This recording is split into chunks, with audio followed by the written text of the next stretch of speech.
Come to the word now and let's welcome our dear friend Kevin. और who हम bring वचन God's की word ore to आएंगे us. और Kevin का स्वागत करते And let's हैं welcome Ayan, और अयान का स्वागत करेगी अनुवाद करने के लिए। professional translator, seasoned rather. Thank you, Ryan.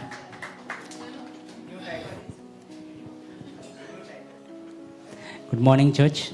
सुप्रभात कलीसिया। The topic for today is Blessed are the peacemakers.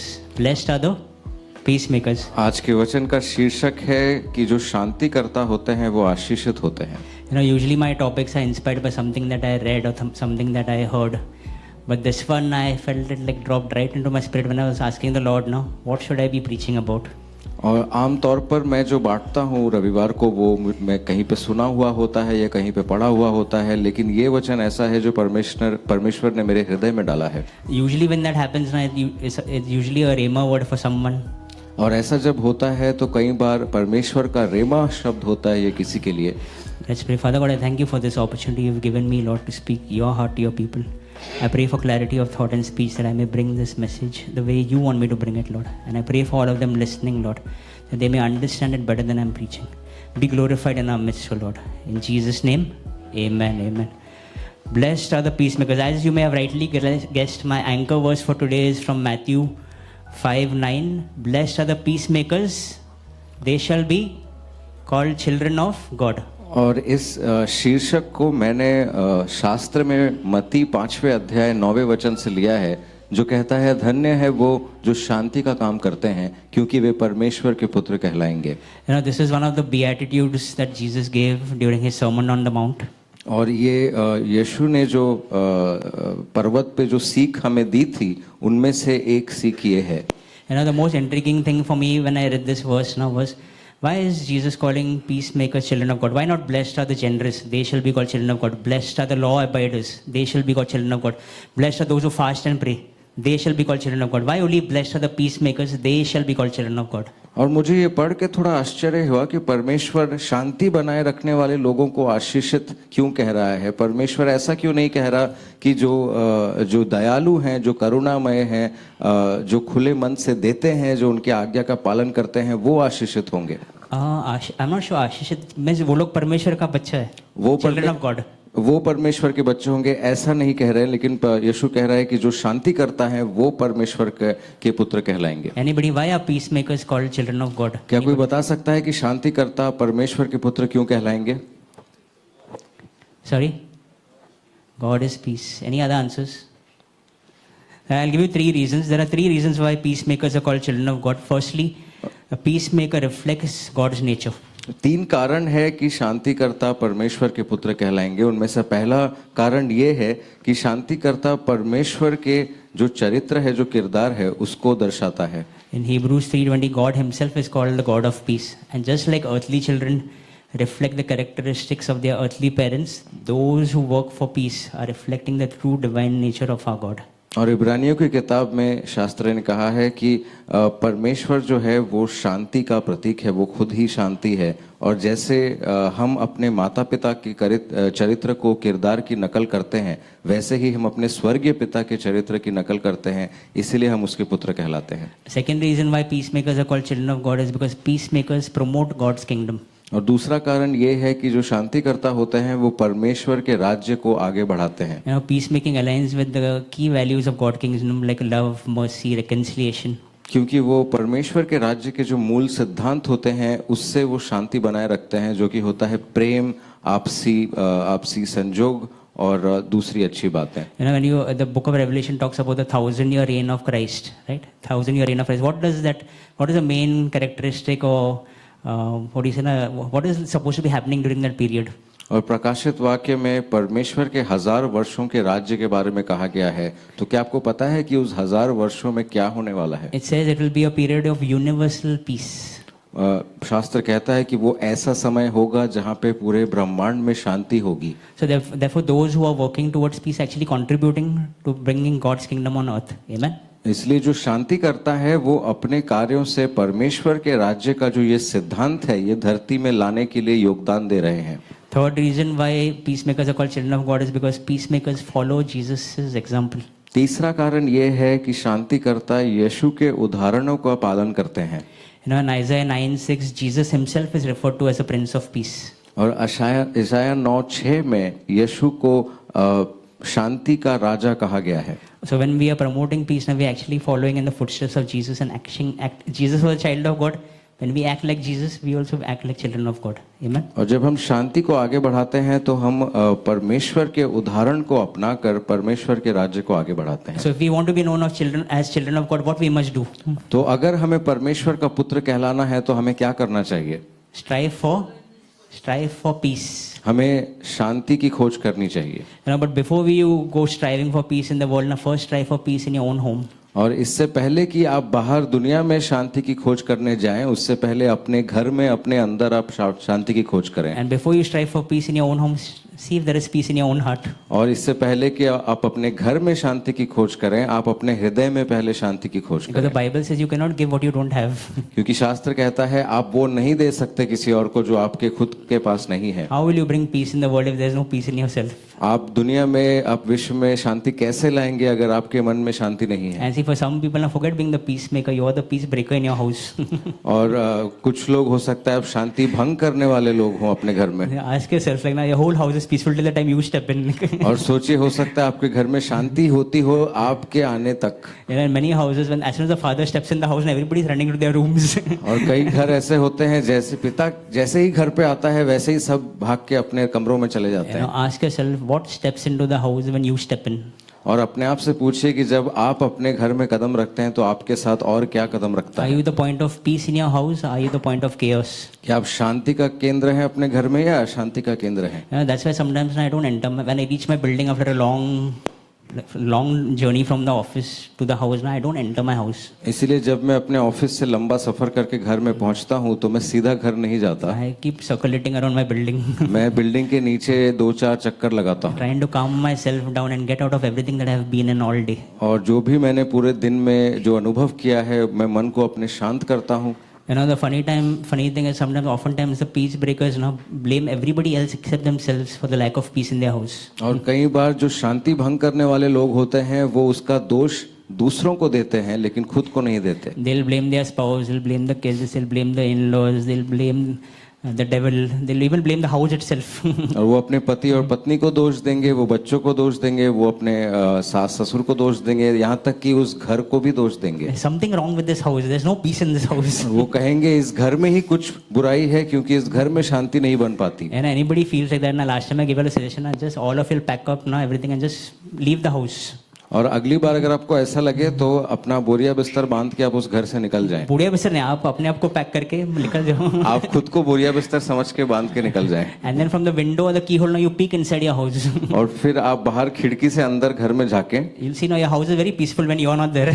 तो आप देखेंगे कि घर में बहुत शांति है अगर आप वहाँ घर में नहीं है तो। So next time don't say there's no peace in my house. Say there's no peace in me. तो अगली बार ये ना कहें कि घर में शांति नहीं है, अगली बार कहें कि मुझ में शांति नहीं है। There are two kinds of peace in the world. और विश्व में 2 तरह की शांति होती है, The peace of man and the peace of God. मनुष्य की शांति और परमेश्वर की शांति। The peace of man is like usually a temporal kind of peace that you can buy in the marketplace. मनुष्य की जो शांति है वो आप खरीद सकते हैं बाजार में। It is usually tied to material things. और वो सामान आमतौर पर जो कुछ सामान खरीदते हैं या आप अनुभव करते हैं उसके ऊपर निर्भर होता है। That's why when someone is giving you a hard time, now you quickly go then and buy them a toy or a dress or a car or a house, so that you can have peace for some time. और किसी से अगर आपकी रिश्ते ठीक नहीं है तो आप बाहर जाकर कुछ उससे खरीद सकते हैं, उसके लिए उसके मन को शांत कर सकते हैं। You know, there was a woman whose husband was an alcoholic. और एक महिला थी जिसका पति बहुत शराब पीता था। And because he was an alcoholic, he was also jobless. क्योंकि वो बहुत शराब पीता था, वो बेरोजगार भी था। So the woman had to go to work to support the family. इसलिए उस महिला को काम करने जाना पड़ता था घर चलाने के लिए। Every evening when she would come back from work, now husband would create such a racket in the house. और जब भी वो शाम को घर वापस आती थी तो बड़ी अशांति का माहौल होता था घर में। Because he wanted money to. क्योंकि उसके पति को पैसे चाहिए होते थे शराब पीने के लिए। Just for the peace of the house and the sanity of the children, she would give him some money so that just leave us alone. और वो महिला उसे पैसे दे देती थी ताकि घर में कम से कम शांति बनी रहे और झगड़े ना हो। What she was doing? और महिला क्या कर रही थी? Buying peace. वो शांति खरीद रही थी उस समय। One day what happened, the money ran out, there was no money for food in the house. और एक दिन ऐसा है कि पैसे खत्म हो गए और घर में खाने के लिए भी पैसे नहीं थे। So she used the money that she was giving Falguni to buy the food.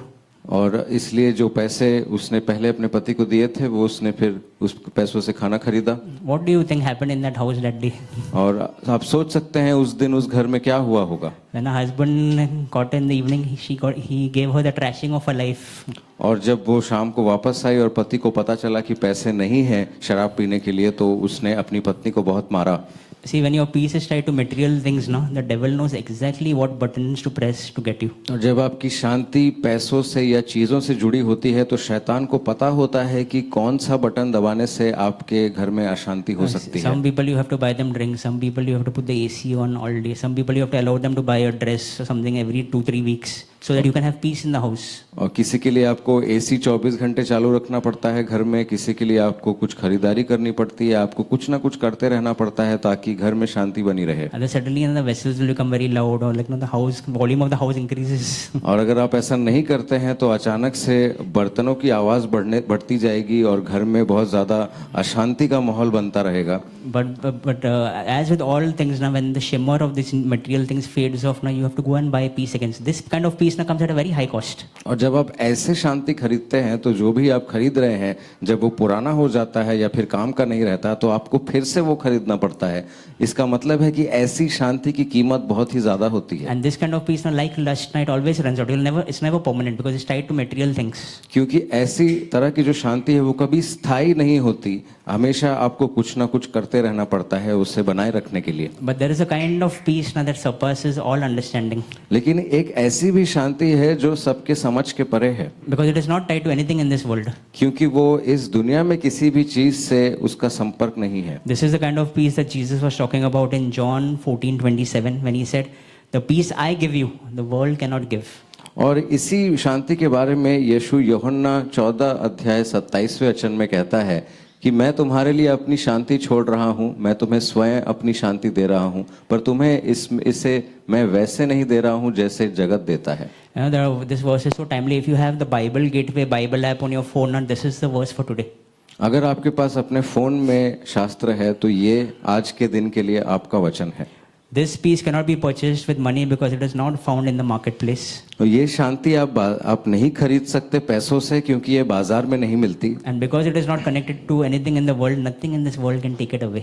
और क्योंकि इस विश्व में इस शांति का किसी भी चीज से कोई संबंध नहीं है, इस विश्व में ऐसी कोई चीज भी नहीं है जो इस शांति को आपसे वापस ले सके। This is like an aggressive kind of peace, na? That is a gift of God for His friends. और ये काफी उग्र किस्म की शांति है जो एक उपहार है परमेश्वर का आपके लिए, अपने दोस्तों के लिए। This is the kind of peace that the whole world is craving for, but no one can have because you cannot have the peace of God unless you have peace with God. और ये एक ऐसी शांति है जो विश्व में सब चाहते हैं लेकिन उनके पास ये है नहीं, क्योंकि ऐसी शांति होने के लिए आपको परमेश्वर के साथ अपना जो संबंध है उसमें शांति लाना जरूरी है। I'll say it again, you cannot have the peace of God unless you have peace with God. आप परमेश्वर की शांति नहीं पा सकते जब तक परमेश्वर के साथ संबंध में शांति ना लाएं। What is the opposite of peace? और शांति का विपरीत क्या होता है? Chaos, ashanti, अशांति, disharmony. What brings strife in a human being or a believer's life? What are the things that bring strife in a believer's life? और ऐसी कौन सी चीजें हैं जो एक मसीह के जीवन में अशांति ला सकती है, असमंजस ला सकती है? Like when sometimes you feel your peace is going away, now what is the thing which is taking your peace away? और जब कभी कभी आपको लगता है कि आपके मन से शांति जा रही है तो वो कौन सी चीज है जो उसकी जिम्मेदार है?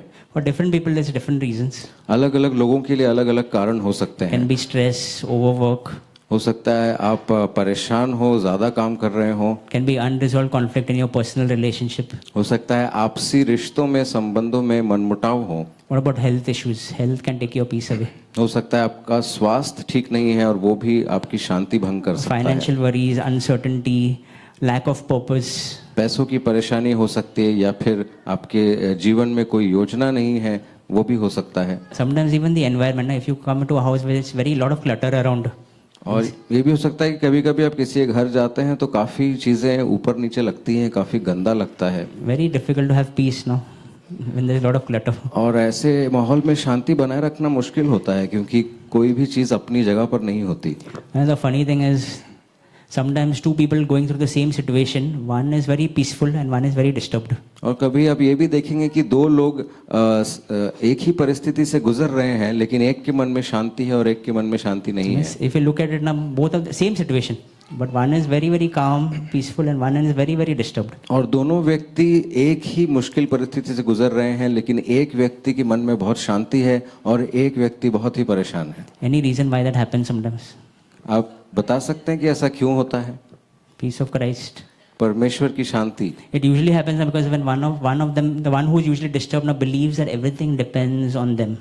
और जो व्यक्ति इस स्थिति में परेशान है वो ये सोचता है कि उसके कार्यों पर निर्भर है कि उसे शांति कैसे मिलेगी. They carry the weight of their own life and the weight of the entire world on their shoulders. और वो अपने जीवन का और पूरे विश्व का भार अपने कंधों पर लेकर जैसे चलते हैं.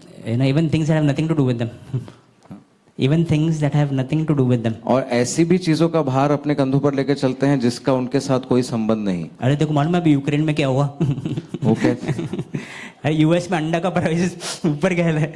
All kinds of things and they themselves are vegetarian, means not eating non-veg, but very concerned about chicken prices and this and all of that.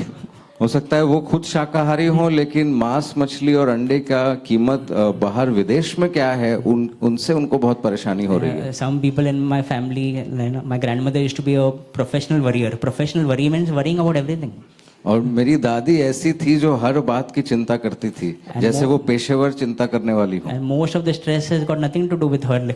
और ऐसी चीजों का चिंता करती थी जो उनके साथ उनके जीवन से कोई संबंध भी नहीं है उसका. Self-created stress which you have created for yourself in your mind. और ऐसी परेशानियां जो हम खुद बनाते हैं अपने मन में.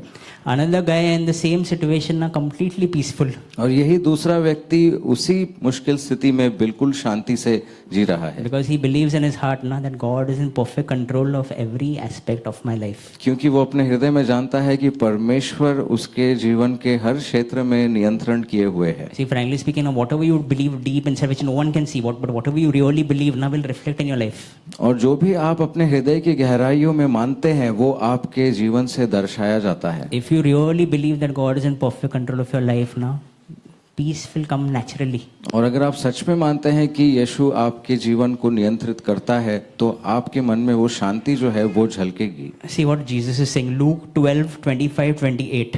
और लूका की किताब 12वें अध्याय 25वें से 28वें वचन में परमेश्वर कहता है, Who of you by worrying can add a single hour to your life? Since you cannot do this very little thing, why do you worry about the rest? Consider how the lilies grow. They do not labor or spin. Yet I tell you, not even Solomon in all his splendor was dressed like one of these. If that is how God clothes the grass of the field, which is here today and tomorrow thrown into the fire, how much more will he clothe you, O you of little faith? See, that means according to Jesus, now lack of peace is a sign actually of lack of faith. और यीशु के अनुसार अगर आपके मन में शांति नहीं है तो इसका मतलब है आपके मन में विश्वास भी नहीं है. You don't have a worry problem, you have a faith problem. इसका मतलब चिंता होती है ये समस्या नहीं है, आप में विश्वास कम है ये समस्या है. Don't tell the doctor, now doctor I have anxiety. Say doctor I have no faith. Doctor साहब कह सकते हैं कि ऐसा नहीं है कि मैं परेशान हूँ, मुझ में विश्वास नहीं है. See Jesus now, you see Jesus, the absolute beacon of peace. और यीशु एक शांति का चिन्ह है, प्रतीक है. No matter what was happening around Jesus, now he never let anything diminish who he was. और यीशु के आसपास जो भी हो रहा हो उसने कभी भी उन चीजों को अपने मन को प्रभावित नहीं होने दिया. Even when he was dealing with critical issues, now like when Jairus came and said, Jesus come quickly, my daughter is dying. और जब वो संवेदनशील मुद्दों को भी देख रहे थे, जैसे जायरस दौड़ के आया और कहा कि यीशु हमारे साथ चलो, मेरी बेटी का स्वास्थ्य ठीक नहीं है. Jesus was very calm, and as he was heading to Jairus' house, now that woman with the issue of blood came. Jesus took time to speak to her, to sort out how to confirm her healing, not in a hurry. और यीशु उस समय जब जायरस के साथ चल रहे थे तो उन्हें रास्ते में वो महिला मिली जिसे वो रक्त का दोष था और उन्होंने बड़े ही शांति से उस महिला से बात की और उसे चंगाई दी. Think about when that Jesus is talking to the woman with the issue of blood. Now, what is Jairus' का condition? Come on, can we hurry up? Can we head on our way? This is taking too much time. और आप सोचें जब यीशु उस समय उस महिला से बात कर रहे थे जिसे वो रक्त दोष था, तो जायरस कैसा बेचैन हो रहा होगा क्योंकि उसे देरी हो रही थी. You know, I read the whole Bible so many times. Not even one time I found anywhere in the Bible written, and then Jesus ran, and then Jesus rushed to the spot. और इतनी बार मैंने पूरे शास्त्र को पढ़ा है, मुझे एक भी ऐसा वाक्य नहीं मिला जब यीशु परेशान होकर भाग रहे हैं और उन्हें कहीं जल्दी में पहुंचना है। When Lazarus' sisters send Jesus a word that Lazarus is unwell, what did Jesus do? और लाजरस की बहन ने जब संदेश भेजा यीशु के लिए और कहा कि लाजरस का स्वास्थ्य ठीक नहीं है, तो यीशु ने क्या किया? He stayed there like 2 extra days. वो जहाँ Even when that boat that was caught in the storm, right, and the apostles were panicking and freaking out. Now, what was Jesus doing? और वो वाक्य भी जब तूफान आया हुआ था और एक नाव में सब फंसे हुए थे और सब परेशान थे, तब यीशु ने क्या किया? Fast asleep. यीशु तब सो रहे थे गहरी नींद में। And see, when he woke up, now he reprimanded the storm. और पहले जब वो नींद से उठे तो पहले उन्होंने उस तूफान को ठंडा किया। He rebuked the storm and then he rebuked his disciples. You of little faith. पहले उन्होंने तूफान को डांटा, उसे ठंडा किया और तुरंत बाद अपने चेलों को डांटा और कहा कि तुम कितने अल्प विश्वासी हो। Matthew 8:26 he replied, you of little faith, why are you so afraid? और मत्ती 8वें अध्याय 26वें वचन में यीशु कहता है, ओ अल्प विश्वासी लोग, तुम इतने डरे हुए क्यों हो? See, some people say ना, ऐसा नहीं है कि नहीं, फेथ है, जीसस में फेथ है, कभी कभी थोड़ा फियर भी आता है, लेकिन but the thing is, the thing is, it's a paradox. Meaning, fear is supposed to be not in English language. In biblical principles, fear is supposed to be the opposite of faith, which means you cannot have both at the same time. और शास्त्र के अनुसार अगर आप देखेंगे तो भय जो है वो विश्वास के विपरीत होता है। आप भय और विश्वास दोनों एक साथ अपने मन में नहीं रख सकते। But because why does fear sometimes little bit of fear creep in now? Because our faith also is literally. If you had full faith, you would have absolutely no room for fear. और कभी कभी थोड़ा बहुत भय आपके मन में आ जाता है क्योंकि आपका विश्वास भी हो सकता है थोड़ा बहुत ही हो। अगर आपका विश्वास पक्का है तो आपके मन में भय नहीं हो सकता। If you look at Jesus' life and how he did things now, what message is Jesus' life communicating to us? और अगर आप यीशु के जीवन को ध्यान से देखें तो यीशु का जो जीवन है वो हमें क्या संदेश देता है? If you look at the way Jesus is doing things now, you will realize that Jesus strongly believes that it is never too late for God and it is never too hard for God. अगर आप यीशु के जीवन को देखें तो आपको पता चलेगा कि यीशु मानते थे कि परमेश्वर के लिए कभी भी बहुत देरी नहीं होती है और परमेश्वर के लिए कुछ भी नामुमकिन नहीं होता है। So in almost every case, a lack of peace in your life is mostly a sign of lack of faith. तो लगभग हर स्थिति में अगर आपके मन में शांति की कमी है तो उसका मतलब है कि विश्वास की कमी है। What are the hallmarks of a peaceful person? एक शांतिपूर्वक व्यक्ति के चिन्ह क्या होंगे? कैसा होगा वो व्यक्ति? Means when you see someone, you say ये बहुत शांत है. Means what are the hallmarks of that person? और अगर आप कोई किसी व्यक्ति को देखते हैं और कहते हैं कि ये बहुत ही शांत व्यक्ति है, इसके मन में शांति है, तो कैसे पता चलता है आपको कि उसके मन में शांति है? Usually you will see ना two traits will always go hand in hand. और आमतौर पर आप देखेंगे कि ऐसे व्यक्तियों में दो बातें जरूर पाई जाएंगी। No, generally if you see ना two traits go hand in hand. आमतौर पर आप देखेंगे तो दो बातें जरूर आपको उस व्यक्ति में पाएंगे आप। Like if you see love ना, love and joy go well together. और जैसे कि प्रेम और आनंद दोनों साथ में चलते हैं। If there is love, joy will not be far behind. अगर प्रेम है किसी के मन में तो आनंद बहुत दूर नहीं होगा। Love brings joy, joy enhances love. अब प्रेम आनंद लाता है और आनंद प्रेम को बढ़ाता है। There is one friend of mine, his name is Lovejoy Fernandez. माँ बोले लव भी है, जॉय भी है। और मेरा एक मित्र है, उसका नाम है लव जॉय फर्नांडिस, तो उनके नाम में प्रेम और आनंद दोनों है। प्रेमानंद कह सकते हैं उन्हें हिंदी में। Love and joy means they complement each other. What else complements? If you see grace and truth always go together. जैसे करुणा और सत्य दोनों साथ में चलते हैं। The law came through Moses, but grace and truth came through Jesus Christ. और कानून जो है वो मूसा के द्वारा आया, लेकिन करुणा जो है वो यीशु के द्वारा आया। Truth is very hard. Truth is you are a sinner, but grace is saying I still want you with me. और सत्य बहुत ही कठिन है, वो कहता है कि आप पापी हैं, लेकिन जो करुणा है वो कहता है कि मैं तुम्हें आशीष देता हूँ। Grace and truth go together. What goes well with peace? Peace and शांति के साथ और कौन सी बात जो है वो अच्छी से something goes well बैठती with peace. Peace and joy goes with love. What goes with peace? Peace and अरे in the word is ना peace and so many times we use it. शांति शब्द के साथ कौन सा शब्द है जो साथ में साझेदारी करता है? Peace and tranquility. What is tranquility? Peace. Tranquility means stillness. शांति और ठहराव। See, in that when that storm was happening, no, what did Jesus tell the storm? जब तूफान आया था तो यीशु ने उस तूफान से What क्या did कहा? Jesus tell the sea? Peace be still. और उसने कहा, यीशु ने कहा कि तुम ठहर जाओ। Peace and stillness always go together. That's why if there is peace, you will naturally be still. If you're still, you will have peace. आप में शांति है तो आप में ठहराव होगा, और आप में अगर ठहराव है तो शांति आएगी। That's why see in the Psalms 46:10 also now the Bible says, "Be still and know I am God." और इसलिए भजन संहिता 46वां अध्याय 10वां वचन कहता है, ठहर जाओ और जानो कि मैं परमेश्वर हूँ। See, that's why sometimes when you enter an empty church, now suddenly you say, so peaceful. और इसीलिए आप एक जब खाली कलीसिया में जाते हैं तो आपको लगता है कि बड़ी शांति है। Or you go to a lake and everything is still and tranquil. You say, so calm. और किसी नदी नहर के आसपास जब आप बैठते हैं तो आपको बड़ी शांति का महसूस होता You है। will never see who someone is running about all over the place and you say, कितना शांत है। ऐसा नहीं हुआ कि कोई अगर दौड़ भाग चल रही है तो आप कहेंगे कि वो शांत है। Peace is a sign that you trust God.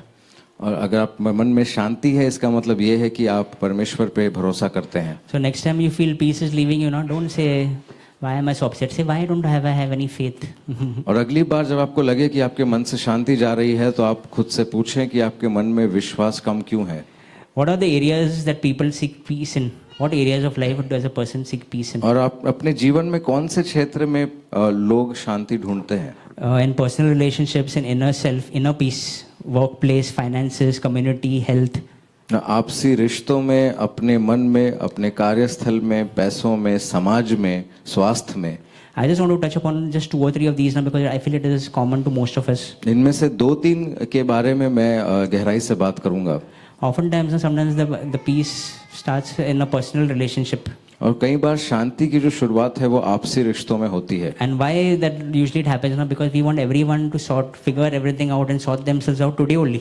क्योंकि आमतौर पर हम ऐसा सोचते हैं कि जो आपसी रिश्ते हैं, जो लोग हैं, वो एक ही दिन में हर समस्या को, हर विवाद को सुलझा लें। I mean, you want to sort your whole life out today. आप अपने पूरे जीवन को सुलझाना चाहते हैं एक ही दिन में, आज। But you see, even God is not in that much of a hurry. In the Bible, He says He's patient with us, not wanting any of us to perish. और शास्त्र कहता है कि परमेश्वर भी कोई जल्दी भी नहीं है। परमेश्वर बहुत ही ठहरा हुआ है, उसमें धैर्य है, और वो चाहता है कि हम सबको उद्धार मिले। See, Jesus had 12 apostles. He only appointed them. और यीशु ने 12 चेलों को नियुक्त किया था, और खुद ही नियुक्त किया था। One of them was Judas. उनमें से एक जुडस था। From the beginning only, He created a lot of trouble for Jesus. Jesus knew what Judas is going to bring into his life. और यीशु जानते थे कि जुडस उनके जीवन में क्या करने वाला He है। used to help himself with the money bag. He was always scheming with the Pharisees. और वो हमेशा याजकों के साथ एक प्लान बनाते रहता था, और वो पैसों की चोरी भी करता था। Did Jesus fire him? लेकिन क्या यीशु ने जुडस को निकाल दिया? You see, Jesus was in no hurry to end the conflict in his inner circle. और यीशु कोई जल्दी में नहीं थे इस समस्या को सुलझाने के लिए। In fact, I believe Jesus extended the same grace to Judas that He extended to all the apostles. जुडस को जो करुणा यीशु ने दी, वो करुणा उन्होंने अपने सारे चेलों को दी। When He washed the feet of the other 11 apostles, He washed Judas' feet also. और जब उन्होंने 11 चेलों के पैर धोए तो उन्होंने जुडस के भी पैर धोए। We see Jesus was in no hurry to sort Judas out. यीशु कोई जल्दी में नहीं थे जुडस को सुधारने के लिए। Means what I'm trying to tell you now, some things take time. मैं कहना चाहता हूँ कि कुछ चीज़ों को समय लगता है, And you have to be patient with the people in your own house. और आपको धैर्य रखना है अपने परिवार के साथ, Because good things take time. क्योंकि जो अच्छी चीज़ें हैं उसे होने में समय लगता है। I personally believe now we don't have to force anybody to see things our way all the time. मैं मानता हूँ कि ऐसा ज़रूरी नहीं कि हमेशा आप चाहें कि लोग आपके नज़रिए से चीज़ों को देखें, Sometimes now just make your point and just back away. और कभी कभी सिर्फ अपनी बात कहकर आप पीछे हट सकते हैं। Now leave some room for God to bring conviction. और थोड़ी जगह छोड़ें कि परमेश्वर भी अपना कार्य कर सके। I believe that every time we act on the word of God, now God makes Himself responsible for the results. और जब भी हम परमेश्वर की आज्ञा का पालन करते हैं तो परमेश्वर जिम्मेदार होता है कि वो अपने कार्य को पूरा करे। And you see, when we learn to be content, now not getting our way every time. then nothing will be able to steal your peace. और जब हम मन में ये सोच लेंगे कि हमेशा चीजें हमारे अनुसार नहीं होंगी तो हमें हमारे मन में शांति बनी रहेगी। Sometimes you see two people madly in love, and there also there is conflict. और कभी आप देखते हैं कि दो लोगों के बीच में बहुत प्रेम है लेकिन उनके बीच में भी मतभेद होते हैं। Because peace is also a function of rest. क्योंकि शांति जो है वो ठहराव से आता है। And see nowadays in the way the world is going right now, none of us are actually having opportunity to rest properly. और आज का विश्व में जो भी चल रहा है हम में से किसी के जीवन में भी ठहराव नहीं है, आराम नहीं है। One day I came from office late in the night, and Cheryl was waiting all day long to tell me something. और एक दिन मैं घर बहुत ही देर रात पहुंचा और शेरल जो केविन की पत्नी है वो दिन भर इंतजार कर रही थी उनसे कुछ बांटने के लिए। Full day she's waiting, and now finally I've come. पूरे दिन वो इंतजार करती रही और अब मैं आया रात को। She's saying, Kevin, I want to tell you something. और वो मुझसे उन्होंने कहा कि मुझे तुमसे कुछ कहना है। And she started speaking. और उन्होंने कहना शुरू कर दिया। And while she's speaking, I'm busy like taking off my purse, putting it over here, taking off my shoe, putting it over there, putting my mobile for charging. और जब वो अपनी बातें कह रही थी तब मैं व्यस्त था कि मैं अपनी मोबाइल को कहीं रख रहा था चार्जिंग पे, मैं अपना बटुआ उठा के कहीं रख रहा था, मैं अपने कामों में व्यस्त था। After some time she said, I'm not going to tell you because you don't have time to listen to me. और फिर उन्होंने कहा कि मैं तुम्हें कुछ नहीं तुमसे बांटने वाली क्योंकि तुम्हारे पास समय ही नहीं है सुनने के लिए। I said, I'm listening to everything that you're saying. और मैंने कहा कि मैं सुन रहा हूँ तुम जो भी कह रही हो। But see, what she wanted now was for me to sit down for 5 minutes. वो सिर्फ इतना चाहती थी कि मैं 5 मिनट शांति से बैठूं। So I asked myself, I love my wife. I'm actually listening to what she's saying. और ऐसा नहीं कि मैं नहीं सुन रहा था, मैं सुन रहा था वो क्या कह रही थी। But why I am not sitting in front of her and giving her that 5 minutes? लेकिन मैं उसके सामने बैठ के उसे 5 मिनट शांति से क्यों नहीं दे I रहा? asked myself that. मैंने ये खुद मुझसे पूछा। And I realized now that I am busy trying to get out of what I've been in all day. और मुझे पता चला कि मैं जल्दी से जो दिन भर की मेरे काम थे, मेरी जो मनोस्थिति थी उससे मैं बाहर निकलने की कोशिश कर रहा था। Means only because only 1 hour after you come home and 1 hour before you leave ना, उसके अंदर तुमको नहाने का भी है, ब्रश भी करने का है, ब्रेकफास्ट भी खाने का है, बच्चे का भी ये भी पैक करने का है, कपड़ा भी पहनने का है, शेविंग भी करने का है, and there is absolutely no time to do anything properly. और आपको इतना सारा काम करना पड़ता है घर से निकलते समय और घर में वापस आने के बाद कि आपके पास समय ही नहीं बचता। So the shaving also not becoming properly, the breakfast also not becoming properly, conversation also not becoming properly, no time. तो क्योंकि समय की कमी है आप ठीक से नाश्ता भी नहीं कर रहे, आप ठीक से दाढ़ी भी नहीं बना रहे, आप ठीक से अपने पति या पत्नी से बात भी नहीं कर रहे। And see, this is not something that is unique to me. Na, yesterday at the men's discussion, we realized na, all of us have so caught up with stuff that we don't have time for our wife and children, quality time. और ये ऐसा नहीं है कि ये किसी एक की कहानी है। कल जब हम पुरुषों की जब हम बात कर रहे थे इस कलीसिया से तो हमें पता चला कि हम सबके जीवन में कुछ ना कुछ चल रहा है और हमारे परिवारों के लिए हमारे पास समय नहीं है। Ryan has given us a tip, every week date night, one day. और रायन ने हमें एक सुझाव दिया कि हफ्ते में एक बार हमें अपने पति या पत्नी के साथ डेट पे जाना चाहिए। अपने बच्चे लोग को सुलाने का, बच्चों को सुला के आपको अपनी पत्नी के साथ डेट पे जाना चाहिए, उनके साथ समय बिताना चाहिए। विनीत सिंह थोड़ा ज्यादा डेट नाइट हो रहा है। He is so busy dating. We have to see him once in every 3 weeks. Vineet फिलहाल डेटिंग में व्यस्त हैं, इसीलिए हम उन्हें बहुत कम देख रहे हैं। You have to have a balance in everything. Okay. और इसीलिए हर चीज में संतुलन बनाए रखना जरूरी है। Lack of inner peace is also a sign sometimes of lack of purpose. और आपके अंदर अगर शांति नहीं है तो कई बार इसका मतलब ये हो सकता है कि आपके जीवन में कोई मकसद नहीं है, कोई योजना नहीं है। You see, a man who is gainfully occupied, very productive, and generally very peaceful. और आमतौर पर आप देखेंगे कि अगर कोई व्यक्ति जानता है उससे जीवन में क्या करना है, उसके जीवन में एक मकसद है, तो उसके मन में शांति रहती है। Because he has no time to get only upset. He doesn't have time to get upset. क्योंकि उसके पास समय ही नहीं है कि वो उदास हो। You see, my father-in-law, no? He comes early in the morning, goes late in the night. He comes now, very happy to eat anything that is set before him, and straight go to bed. आपने मेरे ससुर को देखा होगा, वो सुबह जाते हैं काम पर, रात को आते हैं और जो भी उन्हें खाना मिलता है वो खाकर सो जाते हैं, वो जरा भी परेशान नहीं होते। But the idle mind of an idle man is the devil's workshop.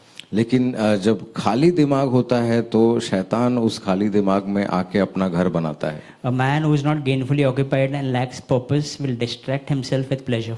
और कोई अगर कोई भी व्यक्ति है जिसके पास काम नहीं है, जिसके पास कोई योजना नहीं है, मकसद नहीं है, तो वो बुरे कामों में अपने समय बिताएगा। He will distract himself with movies, online games, shopping, porn, food, social media.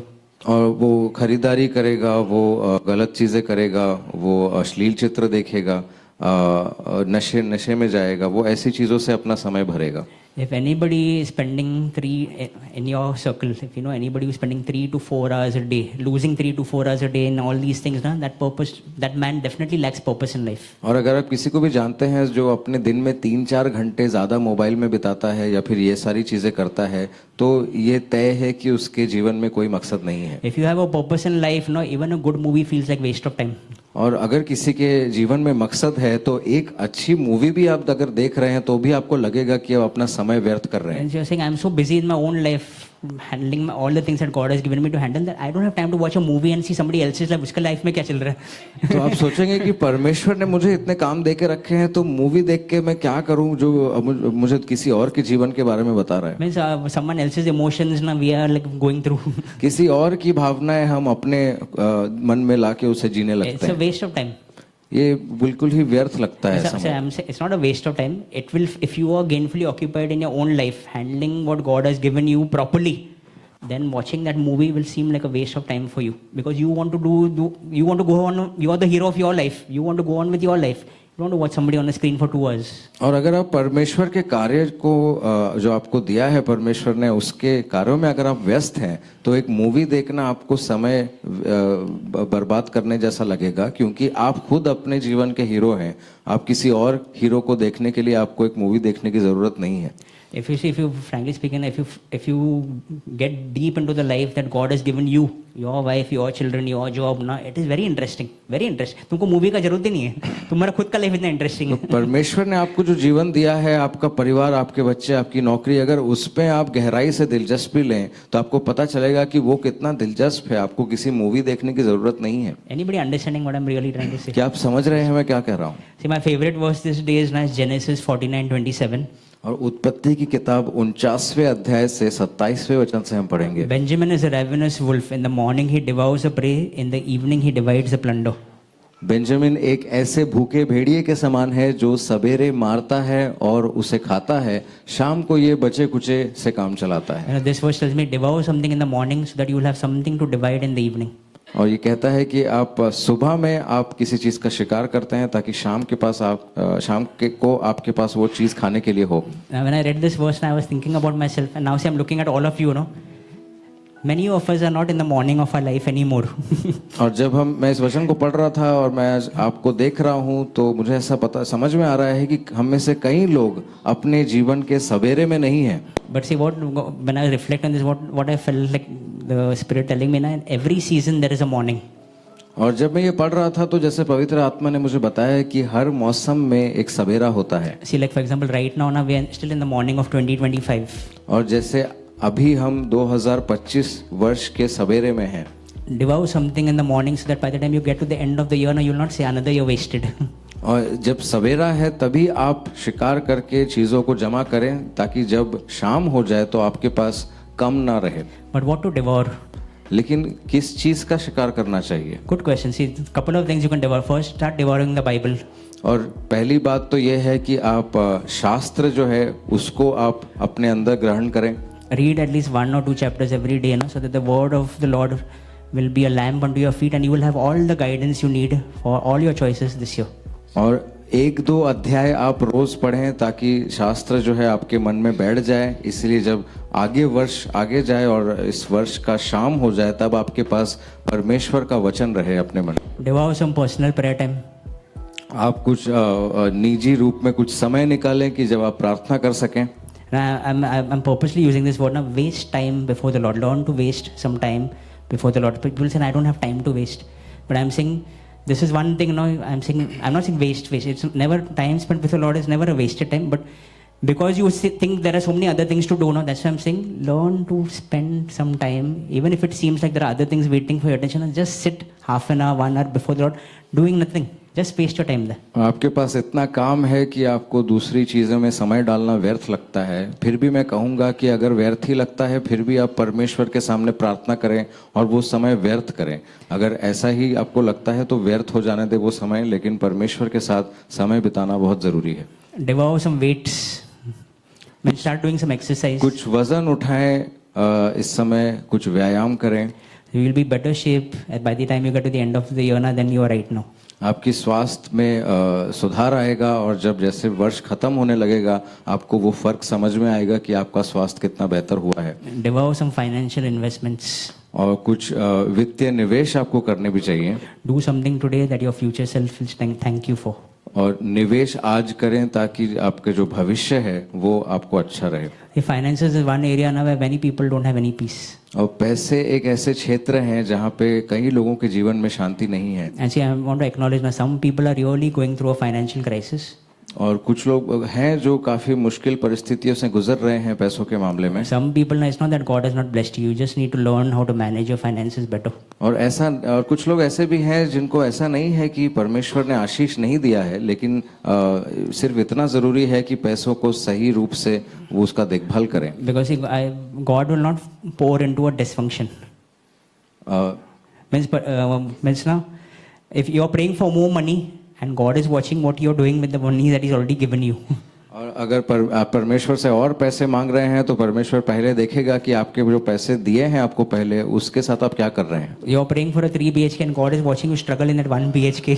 और आप 3 BHK की प्रार्थना कर रहे हैं और परमेश्वर देख रहा है कि आप 1 BHK में आप कितने परेशान हैं। Luke 16:10, if you are faithful in little things, you will be faithful in the large ones. और लूका की किताब 16वें अध्याय 10वां वचन कहता है, वे लोग जिन पर थोड़े से के लिए विश्वास किया जाएगा और इसी तरह जो थोड़े से के लिए बेईमान हो सकता है वो अधिक के लिए भी बेईमान होगा।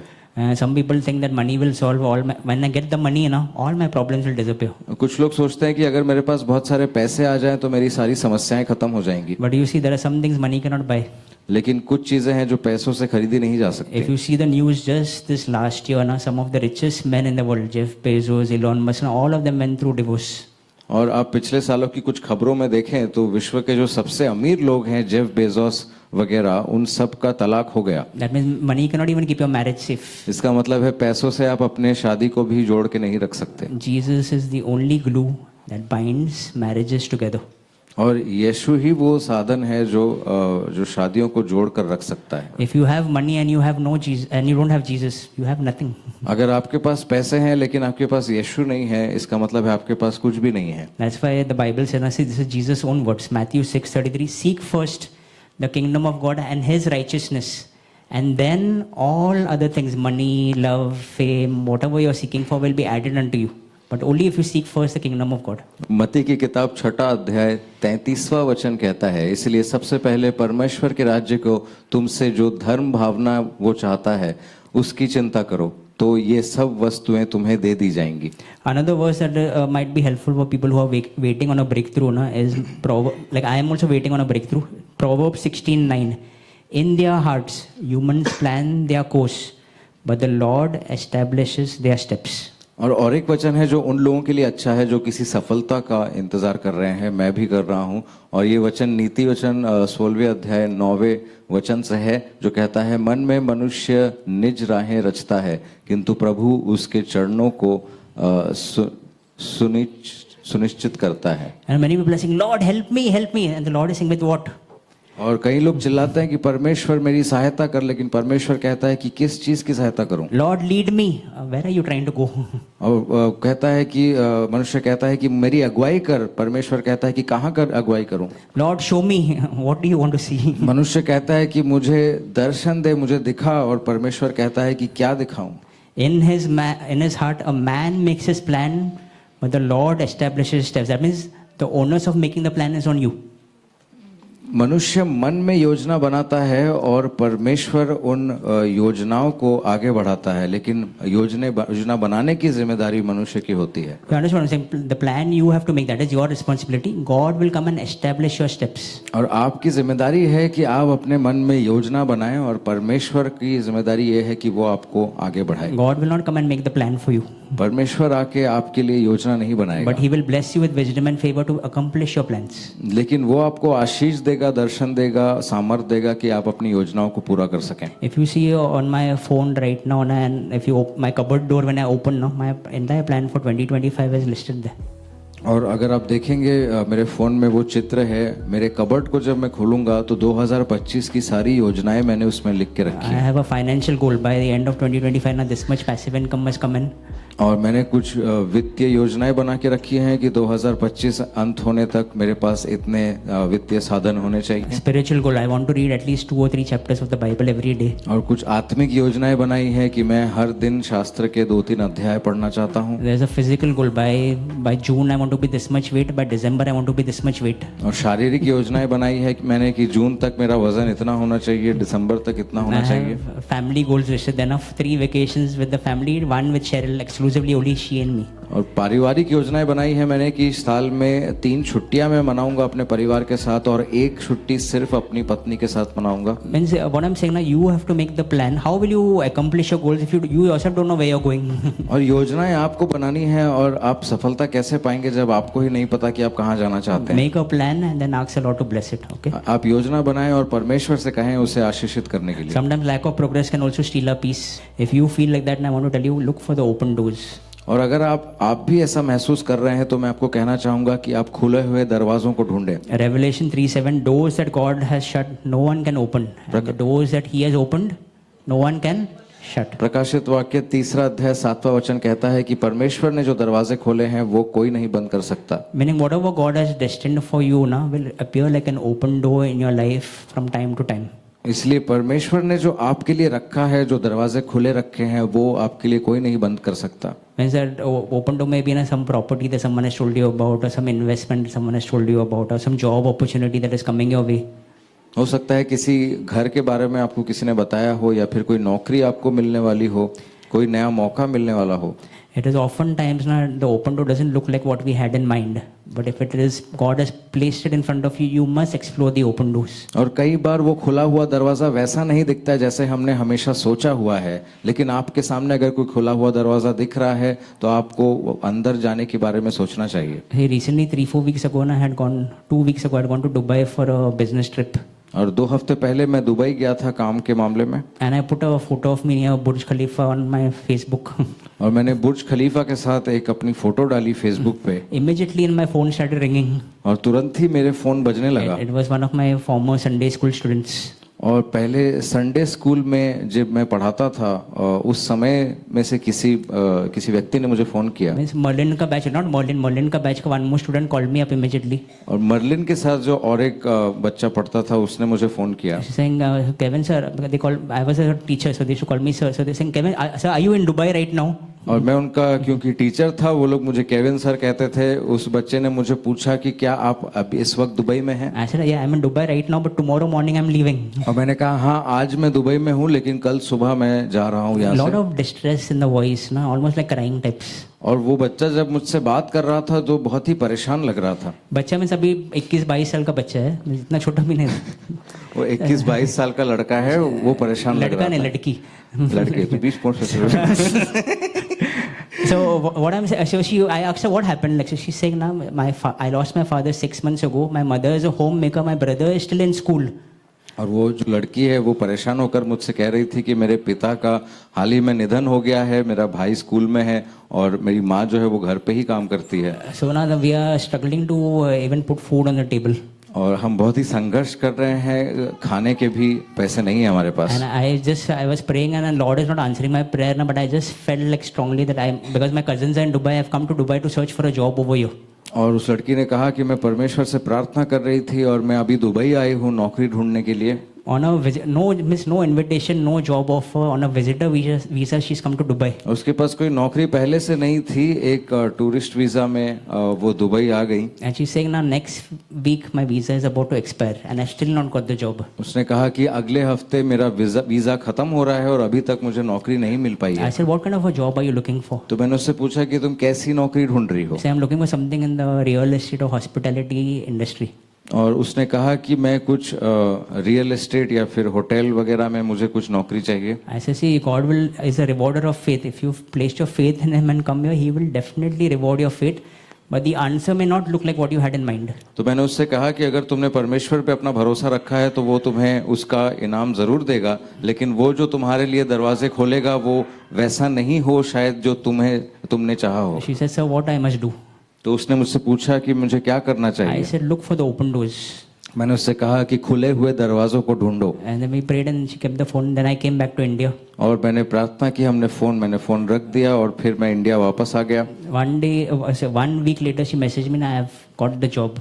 और एक हफ्ते पहले उसने मुझे मैसेज किया कि उसे नौकरी मिल गई है, My visa is under processing. Visa बन रहा है। Means what I'm saying now, she was so focused on what she had in mind that she was missing that God had already set an open door before her.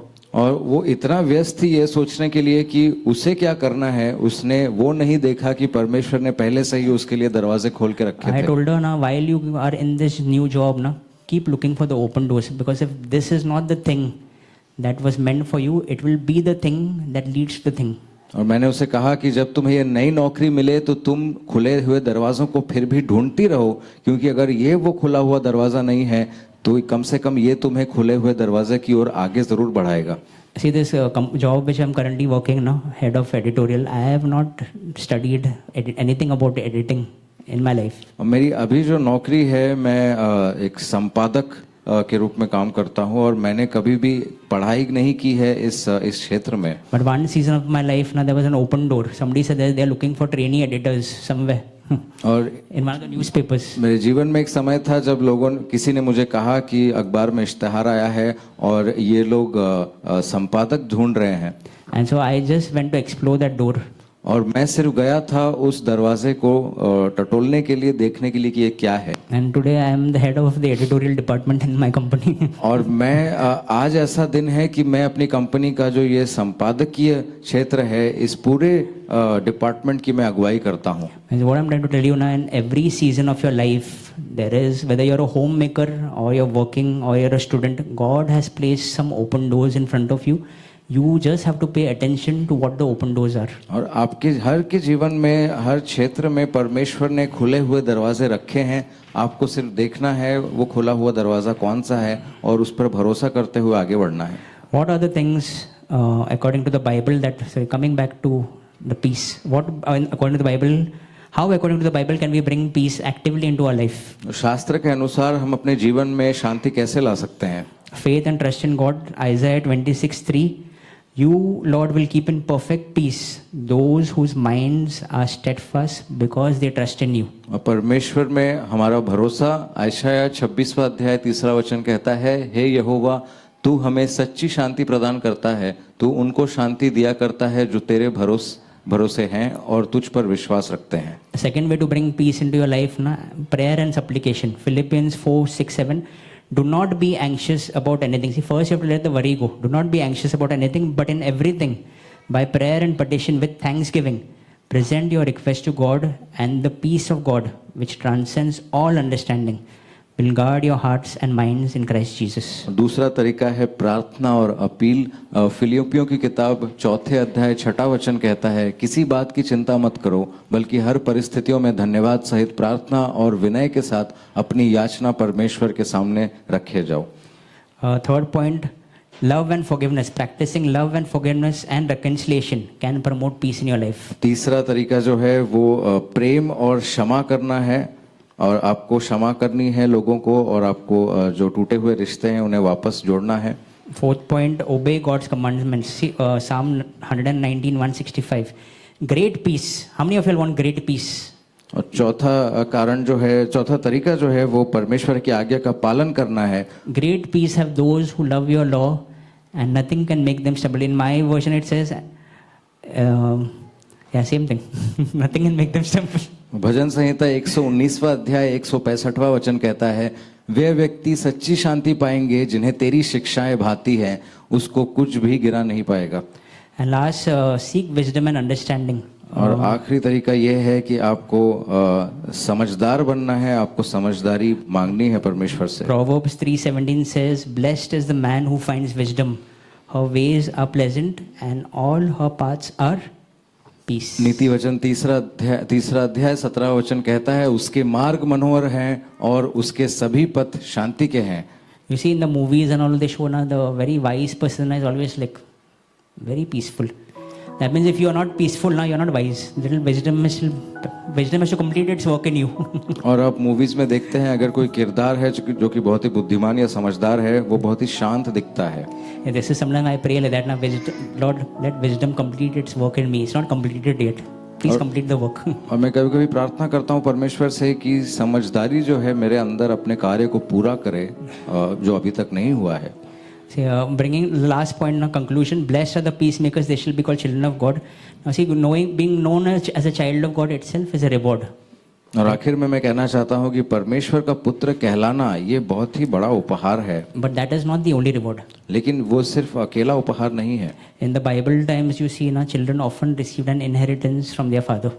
और अब आप देखते हैं कि बच्चों को काफी बार उनके माता पिता द्वारा उनकी जायदाद दी जाती है. If you see Proverbs 13:22, now a good person leaves an inheritance for their children's children also. और नीति वचन 13 अध्याय 22वां वचन कहता है, सज्जन अपनी नाती पोतों को धन संपत्ति छोड़ता है, जबकि पापी का धन धर्मियों के निमित्त संचित होता रहता है. See, now we know now that God is a good father to us. और हम जानते हैं परमेश्वर एक भला परमेश्वर है. So if you are striving for peace and you are really a child of God, you should also expect to receive an inheritance from your heavenly Father.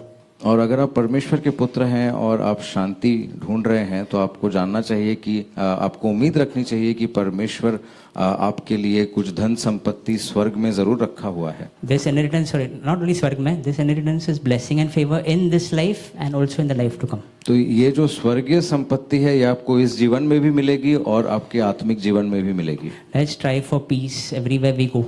इसलिए जहाँ भी हम जाएं, हमें शांति बनाने की कोशिश करनी चाहिए. How many of you are going to strive for peace?